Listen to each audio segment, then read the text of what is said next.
Notre héros a vécu sa vie de mercenaire pour finalement être tué sur le champ de bataille. Il a souhaité une chance d'avoir une nouvelle vie où il aurait le bon potentiel. Son vœu a été exaucé, et il s'est réveillé dans le corps d'un fils indigne de l'une des familles les plus puissantes de l'Empire. Notre héros a décidé de saisir cette opportunité pour atteindre le sommet, et en utilisant les connaissances de sa vie passée, il a résolu de transformer ce corps inutile en le plus grand de l'Empire. L'histoire commence sur un champ de bataille jonché de cadavres, où notre héros fait remarquer qu'un mercenaire qui survit toujours sans mourir est considéré comme un mercenaire de troisième ordre. Il explique que la raison pour laquelle les mercenaires sont si bien payés est que leur travail consiste à risquer leur vie en première ligne. Il ajoute que leur véritable valeur réside dans leur volonté de mourir pour leur maître. Il avoue qu'en tant que mercenaire, il est forcé chaque jour d'écouter les paroles et les provocations de son employeur et de les endurer en silence. Il fait un commentaire sarcastique sur lui-même, disant qu'il ne peut rien faire d'autre qu'accepter la réalité. Et il résume tout ce qui précède en une seule phrase, c'est simplement la vie d'un mercenaire. Notre héros, Jake, apparaît s'adressant à quelqu'un en face de lui, disant que tous les nobles se ressemblent à ses yeux. Il explique que lorsqu'un noble a besoin de quelqu'un pour se battre à ses côtés, il fait de grandes promesses, parle gentiment, et promet des récompenses et des titres. Mais dès que les circonstances changent, les nobles changent immédiatement de ton et deviennent créatifs avec des excuses et des mensonges. Puis il dit que ce qu'il vient d'entendre du commandant dépasse tout ce qu'il a entendu auparavant et lui demande s'il l'a vraiment mal compris. Le commandant aux cheveux rouges répond, confirmant qu'il n'a pas mal entendu. Le commandant dit clairement qu'il a demandé à Jake et à ses hommes de mourir. Ni plus, ni moins. À cela, Jake esquisse un sourire sarcastique et lui demande s'il a oublié qui il est. Le commandant répond qu'il le connaît bien. C'est Jake, le chef des mercenaires du Croc. Jake rit et dit qu'il ne savait pas que le commandant avait le sens de l'humour, car il fait cette demande tout en sachant exactement à qui il s'adresse. Il poursuit en disant, à moins que le commandant ne plaisante. Il ne donnerait pas l'ordre à un simple mercenaire insignifiant de se battre et de mourir avec l'honneur d'un noble chevalier. Le commandant recule un peu et admet qu'il a été imprudent dans ses paroles, puis s'excuse s'il a donné une mauvaise impression. Jake répond, surpris par l'expression « mauvaise impression ». Le commandant précise qu'il ne voulait pas l'insulter, mais qu'il souhaite seulement lui confier une dernière mission. Il explique que leurs défaites répétées contre les rebelles ont quasiment scellé leur sort et que Jake le sait lui-même. Puis il ajoute que les épées des rebelles ont maintenant atteint le seuil de la famille Crawford, les protecteurs de cette terre depuis des générations. Le commandant admet que la prise de conscience qu'il n'y a nulle part où fuir l'a fait divaguer inutilement. Jake répond que si c'est tout, il comprend bien la situation étant donné les circonstances actuelles. Il se dit qu'il est temps de se retirer. Si l'homme qu'on dit posséder le plus grand talent de l'Empire est acculé comme ça, cela indique que la bataille est perdue. Pourtant, il admet que c'est un noble décent comparé aux autres. Il s'interroge sur la nature de cette dernière mission au milieu de ce chaos, pensant que le commandant pourrait vouloir qu'il repère une voie de fuite, considérant cela comme le dernier travail avant de recevoir sa paix finale. Puis le commandant explique clairement la mission, lui disant que les rebelles lanceront une attaque totale demain et demandant à Jake de se tenir à ses côtés pour les retenir juste un petit moment. Le commandant définit le but de cette opération, qui est de tenir jusqu'à ce que son maître s'échappe en toute sécurité ou au moins de se battre jusqu'à ce qu'il tombe lui-même mort au combat. Puis il sort une gemme rouge et dit qu'il réglera tous les comptes avec, demandant à Jake de la prendre quand il se retirera avec ses hommes. Mais Jake frappe sa main, faisant tomber la gemme au sol, sachant qu'une gemme de cette taille suffit à couvrir les dépenses de son escouade pendant 3 ans. Le commandant explose de colère et lui demande ce qu'il fait, ce à quoi Jake répond que la vraie question est ce que le commandant pense de lui. Il lui dit que ses ordres signifient en réalité les transformer en boucliers humains. Même s'ils se joignent au combat et tiennent un court instant, ceux qui resteront tomberont, et personne ne pourra s'enfuir. Il continue en disant que même si un miracle se produisait et qu'il parvenait à tenir un instant, les rebelles ne les laisseraient pas partir vivants, puis lui demande sarcastiquement s'il croit vraiment que les ennemis les laisseraient partir après ça. Le commandant explique calmement à Jake que ces hommes ne sont pas des chevaliers, mais des mercenaires, et que l'ennemi le sait bien et les traite sur cette base. Jake répond avec un sourire que c'est vrai. Pour le monde, ils ne sont qu'une escouade de mercenaires ordinaires, mais le commandant connaît la vérité mieux que quiconque. Jake précise que pour les rebelles, l'escouade du Croc n'est pas seulement composée de mercenaires, mais d'un ennemi juré qu'ils souhaitent mettre en pièces. On passe à une scène précédente dans la forêt. Un champ de bataille silencieux rempli de cadavres apparaît avant que certains des morts ne commencent à bouger, qui sont en fait les hommes de Jake déguisés. L'un d'eux se lève soudainement et poignarde un chevalier dans le dos d'un coup traître, révélant que les mercenaires faisaient semblant d'être morts pour traquer les commandants ennemis. Les cris des chevaliers s'élèvent alors qu'ils réalisent trop tard que ce qui se passe est une embuscade organisée, donc l'un d'eux ordonne à ses soldats de se préparer au combat après avoir été trompés par cette sale ruse. L'un des commandants à cheval crie avec colère, accusant les mercenaires de n'avoir aucun honneur parce qu'ils ont fait semblant d'être des soldats morts juste pour trahir leurs adversaires. Ce commandant n'a même pas l'occasion de finir sa phrase. Il tombe sous un coup surprise alors qu'il parle encore d'honneur. La scène se termine avec son corps gisant au sol au milieu d'autres cadavres, dans une image qui résume la cruauté des tactiques du croc sur le champ de bataille. Le récit revient au présent où Jake se souvient qu'il a tranché la gorge d'innombrables commandants au fil des ans, et c'est la seule raison pour laquelle son escouade est restée en vie jusqu'à présent. Il s'approche du noble commandant et lui dit que les rebelles actuellement à l'extérieur des murs ont le sang qui bout de vengeance pour tous les commandants que les crocs ont tués. Puis il le regarde d'un air sceptique, demandant s'il avait également calculé ce point dans son plan et s'il a vraiment l'intention d'utiliser l'escouade de mercenaires comme appât pour attirer l'attention des rebelles. Le commandant répond froidement qu'il n'a rien demandé d'autre que Jake exécute sa mission comme promis et que c'est tout ce qu'il espère de lui. Il ajoute avec une menace claire que si Jake refuse de coopérer, il n'aura d'autre choix que de lui couper la tête personnellement et de prendre lui-même le commandement de l'escouade du croc. Jake recule rapidement en fixant le commandant avec colère, admettant qu'il pensait qu'il était un peu différent du reste des nobles. Puis il déclare avec amertume que la vérité décevante est que ce commandant est finalement le plus vil et le plus immonde de tous. Le commandant le surprend en disant qu'il est désolé, confirmant que ses excuses sont sincères, bien qu'il maintienne sa position. Jake lui dit qu'il n'y a pas besoin d'être désolé. Après tout le massacre de commandants qu'il a commis, couper la tête d'un autre noble et la présenter à l'armée campée à l'extérieur ne lui laissera jamais un goût amer dans la bouche. Le commandant saisit l'idée et lui demande d'un ton moqueur s'il a l'intention d'offrir sa tête aux rebelles et de les supplier d'épargner vos vies. Jake admet que si cela ne tenait qu'à lui, il le ferait sans hésiter, mais il sait que le commandant a déjà pris des précautions, donc les mercenaires ne peuvent pas s'échapper aussi facilement.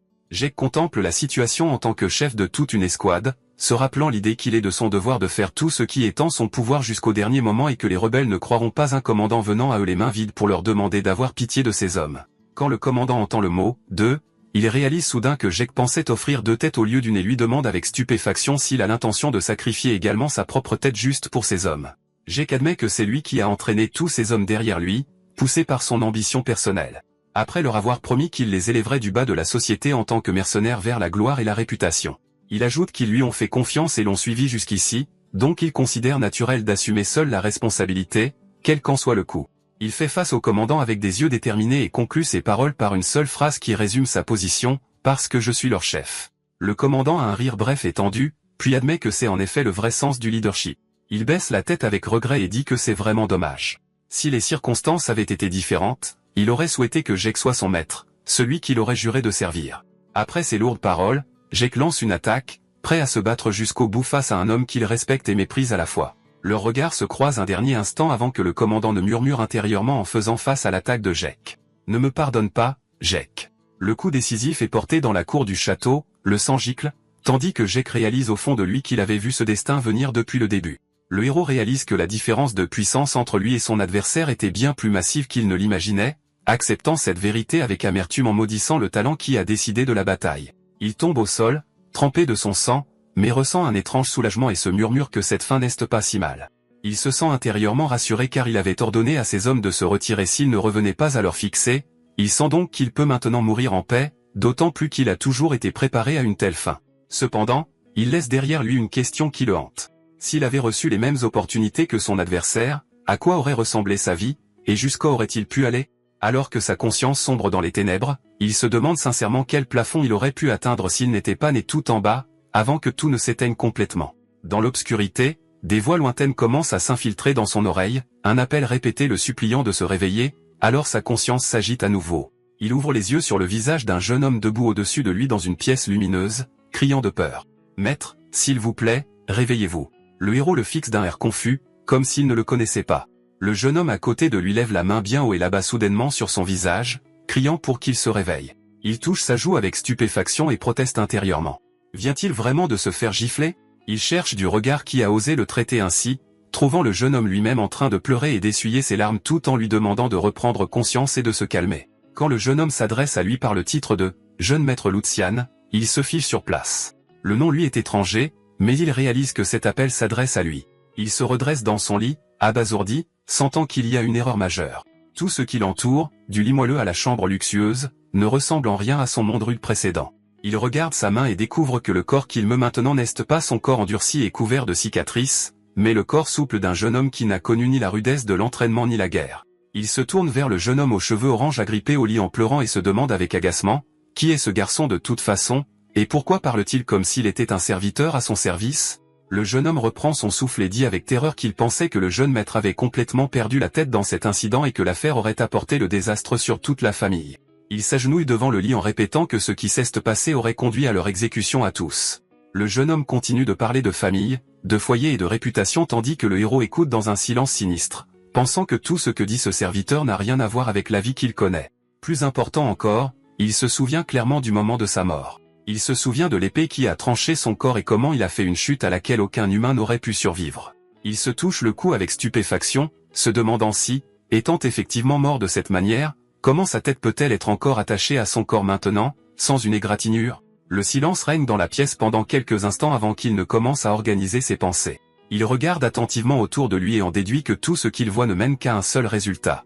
Il se lève du lit avec précaution et décide qu'il n'est plus dans son corps d'origine, mais qu'il est entré dans le corps de quelqu'un d'autre entièrement, un jeune maître d'une famille noble. Il s'avance vers le miroir et regarde son reflet, découvrant le visage d'un beau jeune homme aux traits fins.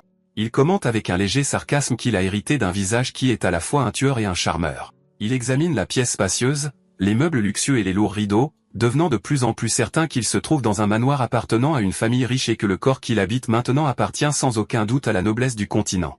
De la façon dont les serviteurs s'adressent à lui et du luxe de l'endroit, il déduit qu'il est l'héritier d'une famille débordant d'argent et essaie de se souvenir du nom que le jeune homme l'a appelé plus tôt. Il se tourne vers le serviteur, l'appelle Hans, et lui dit qu'il a une question. Le serviteur devient agité et place sa main sur sa poitrine, répondant respectueusement qu'il est prêt à écouter ce que le maître désire. Le héros lui demande directement « En quelle année sommes-nous » Hans bégaye légèrement puis répond que c'est l'année impériale Auguste, et le héros se fiche sous l'impact du nombre. Il calcule rapidement dans sa tête et réalise que cette date précède le jour de sa mort de 15 années complètes, comprenant qu'il est retourné dans le passé dans le corps d'une autre personne. Il marmonne qu'il ne sait pas exactement comment cela s'est produit, mais que s'il continue d'être choqué, son étonnement ne finira jamais. Alors il respire profondément et décide d'accepter la nouvelle réalité. Il se décide et regarde fixement avec des yeux perçants, se disant qu'il doit d'abord se concentrer sur ce qui doit être fait maintenant. Puis il s'adresse à son serviteur avec fermeté et décide de prendre l'affaire en main. Le héros explose de colère au visage de Hans, traitant son comportement précédent comme une insulte directe à son maître, faisant trembler le serviteur de peur comme s'il avait commis un péché mortel. Le héros rappelle à son serviteur le statut entre maître et serviteur et le réprimande pour avoir osé toucher le corps de son maître pendant qu'il était inconscient, puis exige qu'il réponde clairement à ce qu'il veut savoir. Il l'interroge soudainement sur son identité, surprenant Hans, et la confusion apparaît sur son visage alors qu'il traite la question. Il est forcé de répondre à la fin, lui disant qu'il est le noble Lucian Waldeck et qu'il est le troisième fils de la grande maison Waldeck, l'une des plus anciennes familles de l'Empire. Le héros se fige en entendant le nom, essayant de vérifier qu'il a bien entendu, car l'information qu'il vient de recevoir ébranle toute sa compréhension de sa nouvelle situation. Il se souvient du blason familial flottant sur les bannières et se remémore l'image du massif manoir Waldeck dans son esprit, reliant le nom qu'il a entendu à ce qu'il sait déjà sur cette famille. Il se remémore ce qu'il sait de la famille Waldeck. C'est un pilier de l'Empire, une famille avec une longue histoire, plaçant toujours ses hommes dans les rangs les plus proches du trône et de l'empereur. Il se confirme à lui-même que cette famille possède une influence proche de celle de la famille impériale elle-même et réalise qu'il est tombé dans l'une des plus grandes maisons du continent. Il commente intérieurement qu'il connaît bien les conditions de cette famille, car le manoir Waldeck n'était pas un endroit étranger pour lui dans le passé, mais une étape importante de sa vie antérieure. Il se souvient de la période où il a travaillé comme garde dans ce manoir pendant plusieurs années et se revoit en uniforme de garde, debout dans les couloirs, simple subalterne au milieu de cette opulence. Il compare le passé et le présent. Depuis le moment de sa mort, il pensait qu'il retournerait à son ancien travail de mercenaire ou de garde, mais il se réveille pour se retrouver soudainement le troisième fils de la famille Waldeck. Il voit ce qui se passe comme une absurdité totale. Le monde qu'il a humilié à cause de son statut inférieur le place maintenant soudainement dans le corps d'un noble, provoquant en lui une vieille sensation d'amertume qui bouillonne. Toutes les insultes qu'il a dû endurer dans sa vie précédente simplement parce qu'il était d'une classe inférieure remontent à sa mémoire, se souvenant comment il a été piétiné dans presque toutes les situations. Il se souvient de l'image de son corps taché de boue et de sang marchant parmi les tombes la nuit, uniquement parce que son statut social était au plus bas par rapport aux nobles.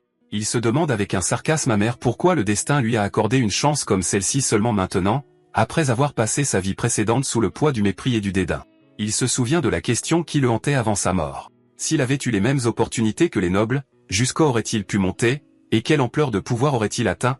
Il se jure intérieurement d'exploiter cette opportunité au maximum et de grimper au plus haut statut que cette identité noble peut lui apporter. Et par un matin ensoleillé, il ouvre les fenêtres à la lumière du soleil et respire profondément tout en décidant clairement qu'il ne se contentera pas de vivre dans ce manoir, mais qu'il apprendra à vivre comme un vrai noble. Le récit se déplace à l'intérieur du luxueux manoir, sous les lustres étincelants.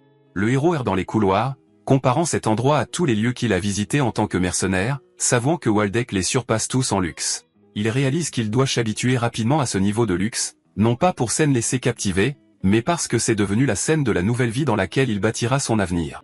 Il remarque dès qu'il sort de sa chambre que les serviteurs et les employés le regardent d'un air étrange, ni normal ni à l'aise, sentant qu'il y a quelque chose qui cloche dans leur vision du troisième fils de la maison. Il s'enquiert auprès de Hans à ce sujet, et le serviteur répond que c'est naturel. Le jeune maître s'est enfermé loin de tout le monde pendant longtemps, ne voyant personne d'autre que son serviteur personnel. Il apprend par les paroles de Hans que le précédent Lucian est resté dans un isolement total pendant près d'1 an et 2 mois, prisonnier dans sa chambre comme si tout le manoir avait oublié son existence. Il s'interroge sur la raison de ce comportement. Le propriétaire de ce corps possédait tout ce dont un humain peut rêver, mais a choisi de se recroqueviller dans un coin sombre au lieu d'utiliser ce qu'il avait. Il pense que même si la façon de penser des nobles est étrange, la vie dans ce manoir ne permettait à aucun individu de se comporter à sa guise sans limite ni surveillance. Il se souvient que cet endroit est gouverné par un seul homme avec sa présence et son poids, le grand-duc Sigmund Waldeck, le géant militaire qui a protégé l'Empire pendant de nombreuses années. Il sait qu'une figure aussi puissante ne resterait pas les bras croisés à laisser son fils pourrir dans sa chambre sans raison, devenant de plus en plus convaincu que derrière l'isolement de Lucian se cache une histoire secrète. Il se présente 2 possibilités. Soit le troisième fils était un si gros problème que la famille l'a effectivement abandonné, soit des circonstances spéciales ont poussé le grand-duc à ignorer son état pour une raison inconnue. Il décide qu'il doit rencontrer lui-même le maître de cette maison pour comprendre la vérité, mais avant qu'il ne puisse faire un pas, le majordome en chef apparaît devant lui, l'accueillant chaleureusement après une année entière d'absence, confirmant qu'il est extrêmement heureux de le revoir. Le majordome en chef s'enquiert de l'état physique de Lucian et lui demande s'il a des difficultés à se déplacer, tandis que Hans s'incline anxieusement, et le héros se souvient que la famille Waldeck possède une personne aussi importante, responsable de tout dans le manoir. Cet homme est identifié comme le majordome en chef Eden, qui est entré au manoir dans son enfance en tant qu'otage d'une famille hostile, mais qui, grâce à sa compétence, est devenu le principal responsable de toutes les affaires de la maison. Eden est décrit comme le bras droit du grand-duc Sigmund, l'homme qui jouissait de sa pleine confiance. Le héros se sent nerveux car il doit traiter avec cette personne en particulier. Il décide de se fier au fait que le majordome n'a pas vu Lucian depuis 1 an et commence à agir comme le seul noble qu'il connaît, c'est à accent grave dire le capitaine de la garde de sa vie antérieure. Il remercie donc poliment le majordome en chef pour son inquiétude. Il l'assure que sa santé s'est beaucoup améliorée par rapport à ce qu'elle était. Il annonce qu'il est sorti aujourd'hui pour inspecter les conditions familiales et les affaires qu'il a négligées pendant son long isolement, considérant que rencontrer directement le majordome en chef à ce moment est une chance pour lui.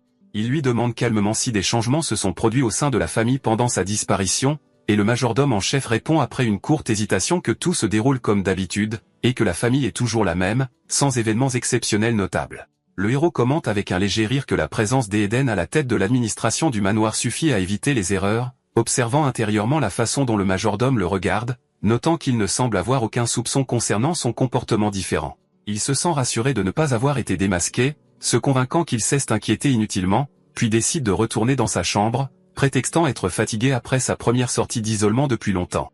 Avant qu'il ne bouge, Eden l'arrête respectueusement et lui demande de ne pas retourner immédiatement dans sa chambre, alors le héros sent que quelque chose d'important se prépare pour lui. Le majordome en chef précise que quelqu'un dans le manoir souhaite le voir à ce moment précis, faisant réaliser au héros que cette rencontre ne peut être évitée. La scène se déplace dans le bureau principal du manoir où le grand-duc Sigmund est assis derrière son bureau massif, et Lucian se tient devant lui, sentant le poids de cette première confrontation avec le véritable maître de la maison.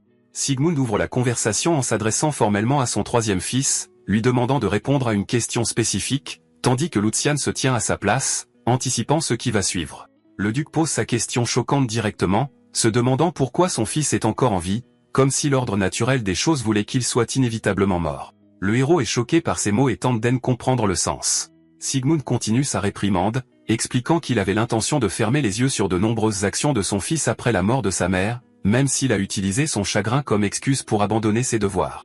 Il l'accuse d'avoir franchi la ligne en s'enfermant à clé pendant plus d'1 an, transformant son isolement en une sorte de protestation silencieuse contre toute la famille. Puis il révèle que le problème le plus dangereux est que le précédent Lucian ne s'est pas contenté de s'isoler, mais a méprisé sa propre vie et a tenté de se faire du mal, ce qui est impardonnable aux yeux du duc. Le héros se fige en entendant parler de la tentative d'automutilation, ne comprenant pas au début ce que son père veut dire spécifiquement avant de commencer à relier les événements qu'il a vécus depuis son réveil. Il se souvient des larmes et des tremblements de Hans dans la chambre ce matin-là, réalisant que la peur du serviteur ne venait pas d'une simple chute ordinaire, mais de la possibilité que son maître perde à nouveau la vie de la même manière. Lucian essaie de calmer la situation et de suggérer un malentendu, mais réalise que Sigmund n'acceptera pas d'excuses superficielles, surtout après toute cette accumulation de comportements antérieurs. Le duc exige finalement qu'il révèle clairement ce qui se passe dans sa tête et ne cache plus rien, comme s'il lui accordait une dernière chance d'expliquer tout ce qui s'est passé. Sigmund souligne que tout ce qui s'est passé semblait être un plan délibéré depuis le début, parlant du corps faible de son fils utilisé dans un acte téméraire qui ne peut être justifié. Le duc révèle que ce qui l'a mis en colère, c'est la tentative d'avaler des somnifères dans le but de provoquer un remue-ménage à l'intérieur du manoir, et qu'il veut entendre de son fils lui-même la raison qui l'a poussé à cela. À ce moment-là, le héros comprend toute la vérité, comprenant que la raison pour laquelle il s'est réveillé dans ce corps sans souvenirs antérieurs et que le Lucian original est en fait mort après l'incide des pilules et que ce qu'il vit maintenant est une continuation dans un temps qui aurait dû se terminer. La mémoire le ramène à son passé de garde dans ce manoir 15 ans plus tôt, lorsqu'il n'entendait parler du troisième fils du duc que de loin et qu'il n'existait plus pour des raisons non clairement annoncées. Il se souvient comment Lucian était désigné à cette époque comme le troisième fils de la famille Waldeck et comment il a appris plus tard que la vie de ce fils s'était terminée prématurément de manière mystérieuse. Il se remémore les années où il a travaillé dans le manoir, où il a rencontré les autres fils du duc et leur mère plus d'une fois, alors qu'il n'a jamais vu Lucian ou sa mère face à face, rendant leur existence plus proche d'une ombre cachée aux yeux de tous. L'image devient claire pour lui maintenant. La mère est morte de maladie très tôt, puis le fils l'a suivi peu de temps après à la suite d'un incident mystérieux, faisant de l'existence de Lucian dans ce corps une sorte de piratage d'une histoire qui aurait dû se terminer il y a longtemps. Il se souvient que dans le passé, il pensait que l'isolement de la mère et du fils était simplement dû à leur mauvaise santé, mais maintenant il réalise qu'il y avait une raison réelle très différente. Il s'avère que la mort de la mère, la position fragile de Lucian au sein de la famille, et tout le stress et la pression qui l'accompagnaient étaient un fardeau psychologique trop lourd à porter pour un enfant de son âge. Finalement, l'ancien Lucian a choisi de prendre des somnifères à une dose juste légèrement inférieure à la dose létale, comme une sorte de cri silencieux pour attirer l'attention et la reconnaissance du grand-duc. Pendant son isolement, qui a duré plus d'1 an, son corps s'était gravement affaibli, et il n'avait pas calculé l'effet du médicament sur cet état détérioré, il n'a donc pas pu résister à son plein impact. Le résultat fut une mort soudaine dans son lit, mettant fin à l'existence du troisième fils de la famille Waldeck cette nuit-là sans que personne ne réalise la véritable étendue de son désespoir. La scène revient au présent où notre héros se trouve dans une situation difficile. La réprimande que le duc a adressée à son fils après une année entière d'absence semblait extrêmement dure, même pour un père qui n'avait pas vu son fils pendant tout ce temps. Il pense que ce que le duc a dit a atteint un point où ce ton acerbe est devenu normal au sein de la maison, puis se demande comment les choses en sont arrivées là, même pour un grand-duc. Cependant, il admet que le cœur de Sigmund doit bouillir à l'intérieur. Peu importe à quel point son statut de duc est élevé, il reste un père debout devant un enfant qu'il a failli perdre à jamais. D'un autre côté, le héros réalise que ce n'est pas le bon moment pour compatir aux sentiments de son père. Lui-même est au bord du précipice et n'a pas le luxe de ménager qui que ce soit. Il se souvient du dernier mot sorti de la bouche du duc et comprend que ce qu'il a reçu n'était pas une simple réprimande, mais un ultimatum final menaçant tout son avenir.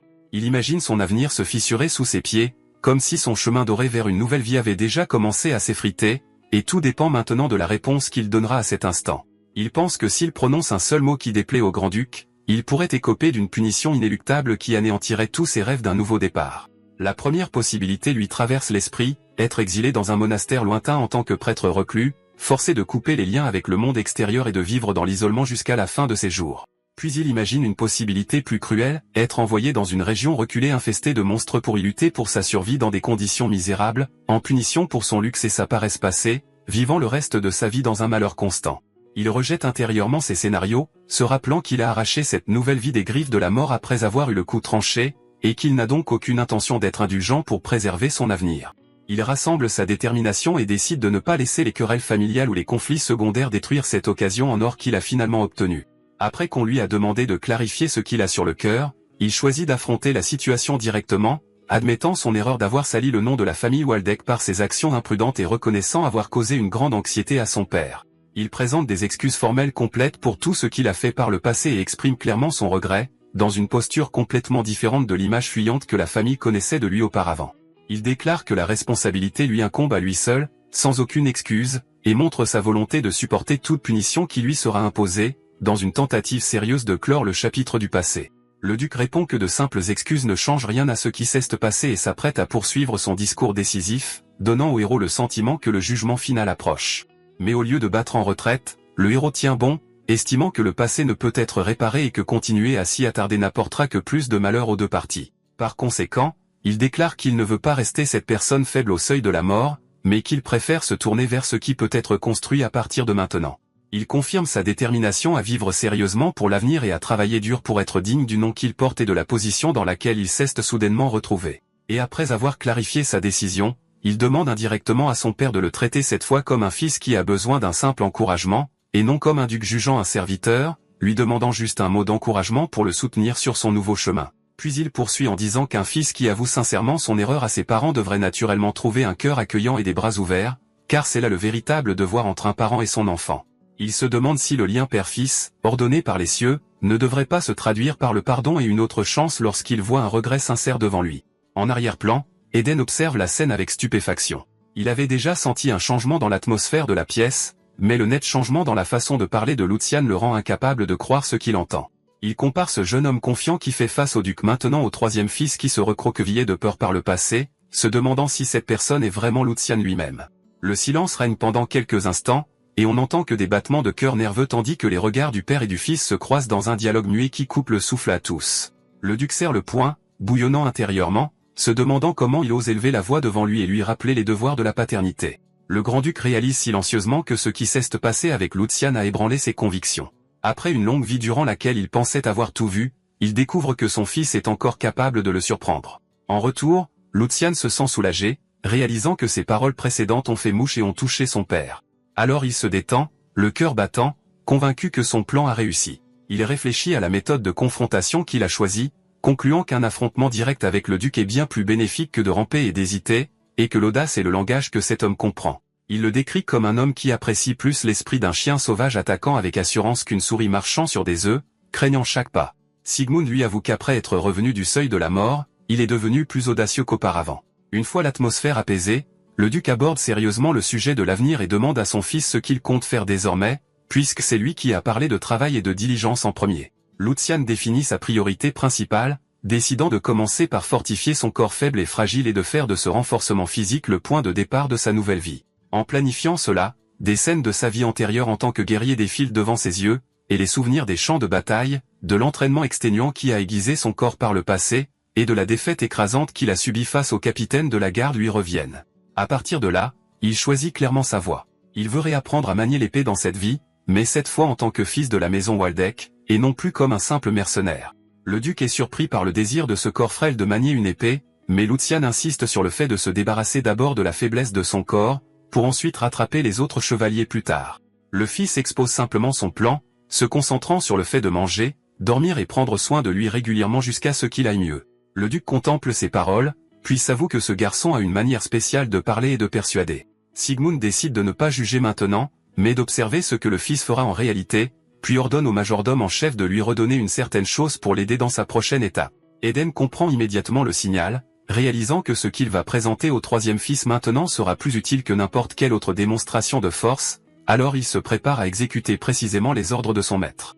Le majordome en chef s'incline en signe d'accord, jurant que cette affaire sera préparée aussi rapidement que possible pour que Lucian puisse l'utiliser immédiatement. Pendant ce temps, Lucian se demande de quoi il parle, ne connaissant pas encore la nature du cadeau que le duc a décidé de lui accorder. Le plan change pour l'extérieur du palais où la cour est en pleine effervescence, des ouvriers transportant de lourdes caisses et se déplaçant entre les carrosses. Quand les caisses sont ouvertes, des piles d'or et d'argent brillent devant les yeux de Lucian et Hans, les laissant stupéfaits par l'ampleur de la richesse qui est apparue d'un seul coup, au point que la situation lui semble exagérée jusqu'à l'absurde. Il contemple la scène, se demandant si c'est cela, être un grand noble, réalisant que ce qu'il reçoit n'est rien d'autre qu'une allocation mensuelle considérée comme colossale selon ses anciennes normes. Il s'assoit ensuite devant la pile de pièces sur la table, confirmant que tout ce montant est alloué pour un seul mois, et son esprit commence à calculer les possibilités et ce qu'il peut faire avec toutes ses ressources. Son expression change pour laisser place à une excitation évidente. Avec cette somme d'argent, il estime que l'expérience en vaut la peine et décide de l'utiliser pleinement dans son plus grand projet, reconstruire ce corps faible à partir de zéro.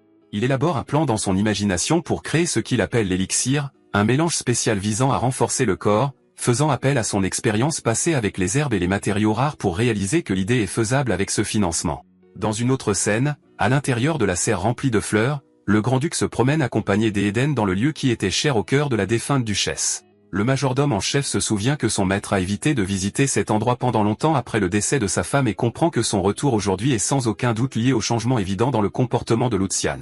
Eden contemple la relation entre le père et le fils. Même si le duc a pris ses distances avec le troisième fils pendant un certain temps, le changement actuel dans la personnalité du jeune homme a ravivé des sentiments que tout le monde croyait gelés. Il se souvient de l'image du duc dans le passé avec sa femme au même endroit et comment son amour pour elle était si profond qu'il n'a pu affronter sa tombe plus tard, voyant que ses vieilles blessures affectent encore sa façon de traiter son fils. Ses pensées sont interrompues par la voix du duc qui commence à parler, disant que son fils a toujours été pathétique, prétextant être occupé comme s'il fuyait quelque chose. Et il se mettait à geindre comme un chien sauvage si j'élevais un peu la voix sur lui, donc ses actions étaient complètement différentes de celles de sa mère. Et la seule ressemblance entre eux était l'apparence. Mais pour la première fois aujourd'hui, j'ai senti que j'avais tort. Il conclut la conversation en confirmant que le regard de son fils aujourd'hui était stable et honnête lorsqu'il a exprimé son opinion devant lui, et Eden convient que le jeune homme semblait décidé et confiant. Eden poursuit en disant que le jeune maître Lucian a un cœur tendre et un esprit profond, c'est pourquoi il a pu paraître hésitant un instant par rapport aux autres jeunes maîtres, ajoutant qu'en fin de compte, il a hérité du sang de son maître. Le duc esquisse un léger sourire, commentant que cela reste à voir. Il ajoute que les tâches qui seront confiées à cet enfant désormais sont des problèmes qui ne peuvent être résolus en quelques mots, mais Eden intervient pour signaler qu'il y a un problème.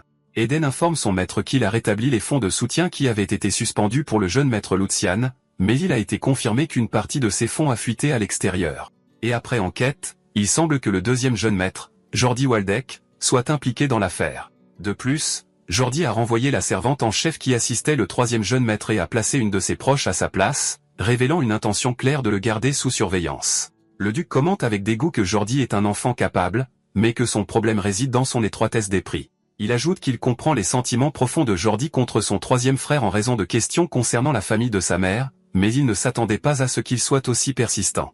Eden suggère de prendre des mesures distinctes, mais le duc refuse, demandant à son majordome en chef de ne pas s'ingérer dans cette affaire, même si Eden estime que cela pourrait être trop dur pour quelqu'un qui commence à peine à faire ses premiers pas. Le duc décrit ce qui se passe comme une ruse mesquine qui n'aurait pas réussi si Lucian avait bien géré son entourage, considérant cela comme le prix que le troisième paie pour ne pas avoir repris ses esprits durant l'année écoulée. Il voit la situation actuelle comme parfaitement adaptée pour observer comment cet enfant va gérer l'affaire cette fois-ci. S'il ne peut pas gérer cela, il n'y aura aucune raison de fonder des espoirs sur lui. Car au final, même si le sang de la famille Waldeck devient la clé, c'est toujours à la personne d'ouvrir la porte de ses propres mains. Quelques jours plus tard, les serviteurs du manoir se demandent pourquoi le jeune maître est de nouveau enfermé dans sa chambre. Hans se sent anxieux et tendu, car c'est le troisième jour depuis l'arrivée des fonds de soutien. Le jeune maître lui a dit que le soutien avait repris parce que sa discussion avec le grand-duc s'était bien passée. Mais vu la relation entre les deux, Hans réalise que cela n'a pas été facile du tout et que son maître a dû rassembler un courage immense. Et maintenant, il a l'intention d'aller de l'avant, même s'il doit tourner le dos à son chagrin. Hans est ému par ce changement. Dans sa chambre, Lucian regarde la pile d'or et pense avec enthousiasme que ce montant vaut la peine d'essayer. Avec cet argent, il peut complètement réparer ce corps faible et créer cet élixir dans sa chambre, qui sent les herbes et les vapeurs. Il note que Hans doit être plein de curiosité, mais voit sa bonne garde de la porte comme une preuve de sa loyauté. Il a rassemblé des outils de brassage qu'un fils de duc ne toucherait jamais de sa vie et une herbe coûteuse car elle ne pousse qu'au clair de lune, et son usage commun n'a pas encore été prouvé, c'est l'herbe de lune sur laquelle il a dépensé toute son allocation. Il se souvient avoir ordonné à Hans d'acheter cette herbe, admettant qu'il pourrait avoir l'air fou en ce moment. Mais il sait que dans un an à peine, son prix sera multiplié par 10, voire par plus de 20. Son prix va augmenter de façon démentielle. Il se souvient de l'audace de la guilde des alchimistes. À ce stade, le succès de l'élixir ne devait pas être clair, mais ils ont rassemblé toutes les herbes de lune de l'Empire. C'était le pari d'une vie sur le sort de la guilde, et grâce à cette audace, ils ont réussi à développer le nectar des dieux, l'élixir sans précédent qui a secoué l'Empire. Et à cause de l'arrogance de mentionner le mot Dieu pour un simple médicament, ils ont risqué d'être accusés d'hérésie. Mais une fois son efficacité connue, tout le monde s'est empressé de le louer comme si de rien n'était. Lucian sourit d'un air malin, tenant la fiole rougeoyante de l'élixir. Le nectar des dieux a brisé un axiome qui n'avait pas été réfuté depuis plus de 1000 ans, à savoir que le monde d'un artiste martial est déterminé au moment de sa naissance, et que cette limite est une loi absolue que personne ne peut contester. Car la nature innée est le destin, et la constitution physique ne change jamais. Et ce qui a réduit en miettes cette logique dominante, c'est le nectar. Une fois le nectar bu, même ceux qui n'avaient aucun talent se transformaient en épéistes utiles. Bien sûr, Lucian réalise que ce qu'il a fabriqué est bien moins efficace que l'original et n'est rien de plus qu'une copie produite en masse. Mais pour reconstruire un corps aussi délabré, il n'y a rien de mieux pour l'instant. Puis il marmonne pour lui-même en s'adressant au corps de l'originel Lucian, disant qu'il devrait s'estimer heureux. Il se souvient que plus tard, lorsqu'une ère chaotique a commencé dans l'Empire, la première chose qui a brûlé fut la guilde des alchimistes, simplement parce que la recette du nectar qui a ébranlé l'équilibre des pouvoirs était trop dangereuse en soi. Grâce à cela, la recette a disparu du monde. Cependant, il a réussi à rassembler quelques indices et à fabriquer quelque chose de similaire d'une manière ou d'une autre. Il admet que la plupart de ceux qui ont essayé comme lui sont morts des effets secondaires. Puis il décide d'arrêter de parler et avale l'élixir d'une seule traite. Ce qui est important à partir de maintenant, c'est le mana, le résultat de la conversion par les humains de la force de la nature en leur propre pouvoir. Selon la façon dont cette énergie circule, se propage dans le corps et est récupérée, la qualité et la performance de la puissance que l'on peut en tirer diffèrent radicalement. Actuellement, il emprunte le pouvoir du nectar pour élargir de force les canaux bloqués à l'intérieur du corps. Mais même si le canal est ouvert, il se demande pourquoi il n'y a pas de résistance corporelle ou de douleur, ce qui devrait se produire lors de l'acceptation du mana. Au contraire, le mana se propage sans obstacle comme s'il trouvait sa juste place, ce qui est étrange. Même le corps d'un nouveau-né a généralement des impuretés qui entravent la circulation. Puis une possibilité étonnante lui traverse l'esprit, ce jeune homme, Lucian, est du genre qu'on appelle un génie. Les jours passent, et Lucian sort de sa chambre, demandant à Hans, qui attendait anxieusement, s'il cesse de passer quelque chose pendant son attente. Hans se précipite vers lui en criant « Jeune maître », se demandant s'il a la moindre idée du temps qu'il a passé à l'intérieur. Puis il fond en larmes, disant qu'il ne répondait pas même quand on l'appelait et parce qu'il lui avait ordonné sévèrement de ne pas entrer quoi qu'il arrive. Il était terrifié qu'il soit arrivé quelque chose de grave et était extrêmement inquiet. Lucian le regarde avec un sourire calme. Son apparence a notablement changé. Hans remarque le changement.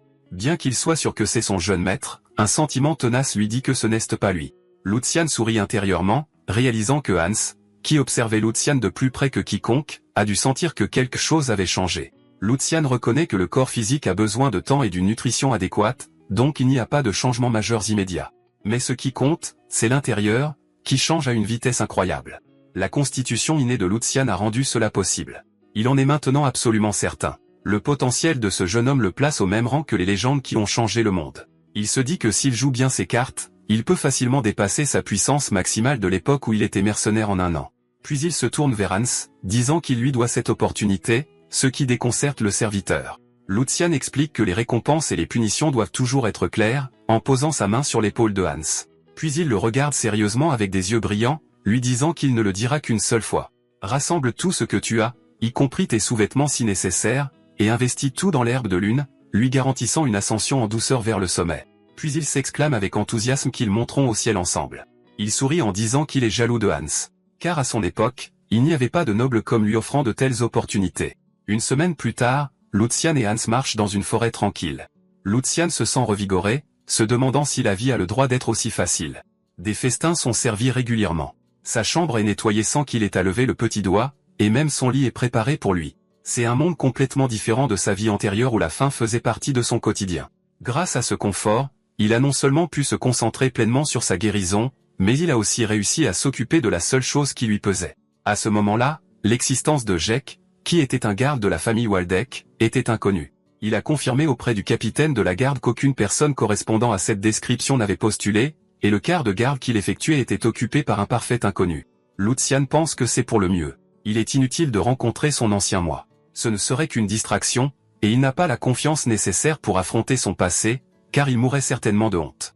Hans appelle son maître avec anxiété, se demandant s'il a vraiment l'intention d'entrer là-dedans. Il lui rappelle qu'il avait dit auparavant qu'il ne mettrait pas les pieds sur le terrain d'entraînement parce qu'il le déteste tellement, ce qui surprend Lucian qui ne se souvient pas d'avoir dit cela.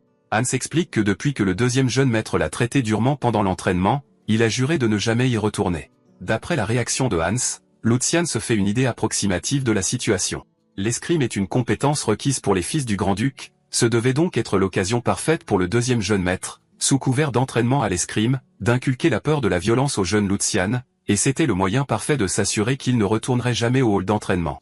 Lucian rassure Hans, disant qu'il comprend pourquoi il a agi de cette façon, mais qu'il n'y a pas lieu de s'inquiéter car tout cela appartient au passé. Tout ce qu'il a à faire, c'est de lui faire confiance et de le suivre.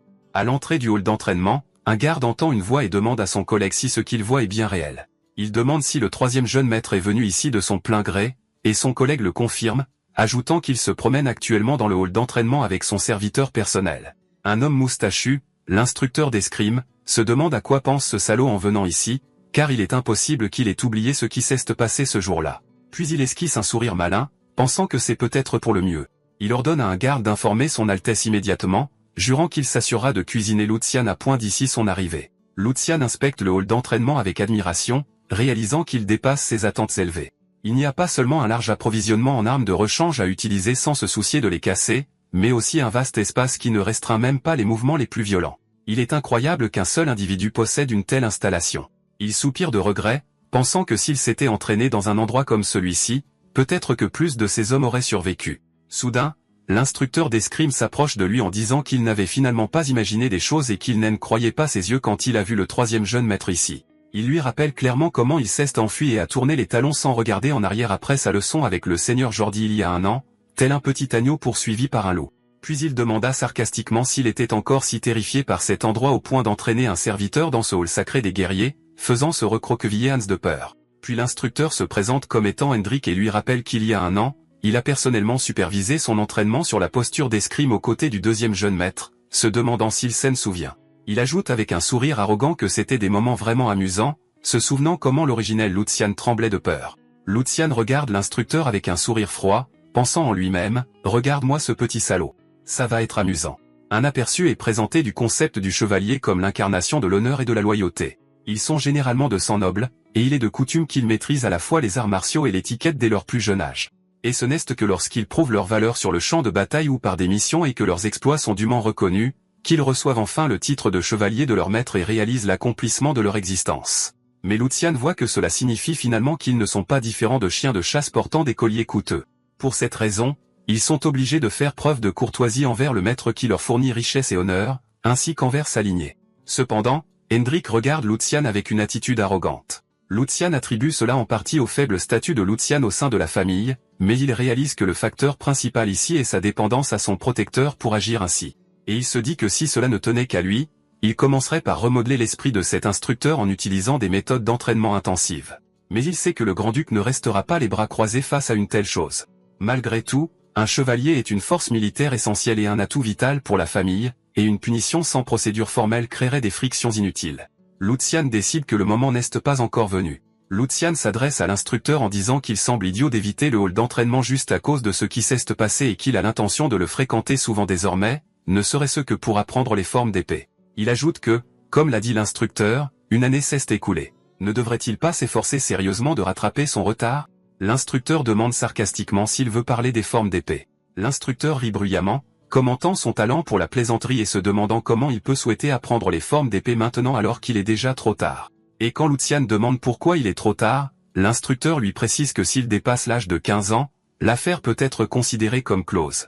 Il explique que les formes d'épée sont des techniques secrètes et un héritage laissé par leurs ancêtres et que le simple fait d'imiter les mouvements confère l'illumination. Et le corps physique évolue, car c'est l'essence de la sagesse antique. Cependant, cela n'a de sens que si le canal de mana est ouvert. Et comme ce canal se ferme à partir de 16 ans, l'entraînement ne serait pour lui rien de plus qu'un simple effort physique. Il conclut son discours en disant que les formes d'épée sans illumination ne sont qu'une coquille vide et ne sont rien de plus qu'une danse. Hendrik ajoute sarcastiquement que la danse est peut-être ce qui convient au jeune maître, suggérant qu'il y voit une occasion de devenir le danseur numéro 1 de l'Empire. Puis il continue devant quelques autres chevaliers, disant que de cette façon, il gagnerait du temps et trouverait son vrai talent, ou qu'il pourrait peut-être passer son temps à jardiner. Après tout, chacun a un rôle qui lui convient le mieux. Hendrik sourit triomphalement, commentant que Lucian reste sans voix. Intérieurement, Lucian voit que l'affirmation selon laquelle le canal de mana se ferme à 16 ans est un pur mensonge et une absurdité qui peut être démentie avec un peu de recherche, mais cela n'a pas d'importance. Il pourra prétendre l'ignorer plus tard pour régler l'affaire. Le but de ce mensonge est déjà atteint, montrer un imbécile écrasé par son ignorance, incapable de formuler la moindre réfutation, un ver moqué par un subordonné mais trop terrifié pour bouger, affichant ainsi sa nature pathétique exactement comme il y a un an. Cependant, Lucian surprend tout le monde en disant calmement qu'il semble que Monsieur Hendrik se trompe légèrement. Il ajoute que le canal de mana se ferme vers l'âge de 25 ans, et non 16, et qu'il n'y a donc aucun problème à apprendre même maintenant. Hendrik se moque de lui demandant s'il est sûr de ses paroles. Lucian confirme que ce qu'il dit est une évidence, puis demande si son frère Jordi partage également cet avis. Hendrik sait que mentionner le nom de Jordi met fin à la discussion car il ne pourrait pas réfuter ses paroles. Il lui dit donc avec une confiance totale qu'il a bien dit cela. À ce moment-là, Lucian pose sa main sur la tête de Hans, annonçant avec une fausse tristesse qu'il semble que la famille Waldeck soit condamnée, et il demande à Hans s'il est d'accord avec lui pendant que le serviteur terrifié se demande pourquoi il est entraîné dans cette situation. Lucian se lance dans une performance dramatique, criant qu'il est inconcevable que son frère soit confus sur un fait que même un chien des rues connaît, se demandant si cela a du sens pour son âge. Il se lamente sur le nombre de talents qui se sont vus refuser des opportunités à cause de cette fausse connaissance, prétendant que les larmes brouillent sa vision. Hans et Hendrik courent vers lui pendant qu'il fait semblant de s'effondrer, se demandant comment son frère peut avoir un esprit aussi vide. Il leur crie de ne pas l'arrêter, car si ce que dit le chevalier est vrai, c'est une honte pour la famille et une crise évidente. Puis il lance un regard perçant à Hendrik, demandant d'un ton menaçant s'il essaie de le tromper, lui, le fils de son maître. Hendrik balbutie, niant avoir essayé de le tromper. Lucian fait donc marche arrière, lui demandant d'oublier ce qu'il a dit, prétendant avoir mal parlé car il ne pouvait pas croire la situation. Puis il sourit froidement, se demandant s'il est possible pour un chevalier de la famille Waldeck de faire quelque chose d'aussi mesquin. Hendrik accepte à contre-cœur, alors Lucian confirme qu'il le savait et que c'est une affaire qui ne peut être facilement ignorée. Il lui donne un avertissement voilé, disant qu'il lui apprendra ce qui se passe quand on fait un mauvais usage de sa langue. Lucian poursuit son discours, disant qu'il semble que M. Hendrik ne réalise pas la gravité de cette affaire. S'il avait seulement eu l'intention de l'insulter, il l'aurait ignoré. Mais le fait que Hendrik et tous les autres ne le regardent pas avec bienveillance est le résultat de ses propres erreurs, oubliant son devoir et perdant son temps en vain. Alors comment peut-il les réprimander pour cela? Cependant, malgré cela, si Hendrik, un chevalier, et son frère, un pilier du Grand-Duché, entravent le recrutement de talents avec des connaissances incorrectes, c'est quelque chose qu'il ne peut ignorer. Cela causerait des fissures dans la puissance militaire des chevaliers Waldeck et, à proprement parler, pourrait devenir un grave danger pour la sécurité des habitants du territoire. En tant que porteur du nom Waldeck, il est dans son droit d'être en colère. Intérieurement, Lucian se réjouit d'avoir maîtrisé son jeu d'acteur. Finalement, il demande à Hendrik s'il comprend maintenant la gravité de ce problème et lui conseille de se préparer à ce qui va arriver. Lucian annonce son intention d'informer son père de cette affaire et de demander une répression interne. Hendrik panique, se demandant pourquoi Lucian envenime la situation à ce point, surtout qu'il tremblait à la simple mention du nom de son frère. Il se demande si ce salaud a toujours été comme ça, car il se souvient de lui comme étant faible comme un agneau. Maintenant, c'est comme faire face à un loup géant dans une forêt sombre. À ce moment-là, une personne vêtue d'élégants habits arrive, demandant la raison de toute cette agitation. Hendrik est surpris par l'arrivée du seigneur Jordi, tandis que Lucian sourit en coin, considérant le moment de son apparition parfait. Jordi Waldeck, le deuxième fils, apparaît avec un regard froid, commentant une nouvelle fois la présence de Lucian. Hendrik se précipite vers Jordi pour tenter d'expliquer la situation, mais Jordi l'arrête d'un simple ça suffit. Il lui dit qu'il n'y a pas besoin d'expliquer, car il a vu son comportement honteux de ses propres yeux. Il le réprimande de s'être laissé affecter par les paroles d'un enfant qui n'a même pas la moitié de son âge, exprimant sa profonde déception, et lui ordonne de corriger son expression faciale. Il le menace de ne pas le mettre dans une position plus difficile. Hans a peur et chuchote à Lucian que le seigneur Jordi a l'air vraiment en colère, ce à quoi Lucian répond avec un sourire malicieux que le visage de son frère est un spectacle qui vaut la peine d'être vu. Lucian se souvient que Jordi Waldeck, le deuxième fils, est un vrai noble parmi les nobles, célèbre pour son mauvais caractère même lorsqu'il travaillait comme garde.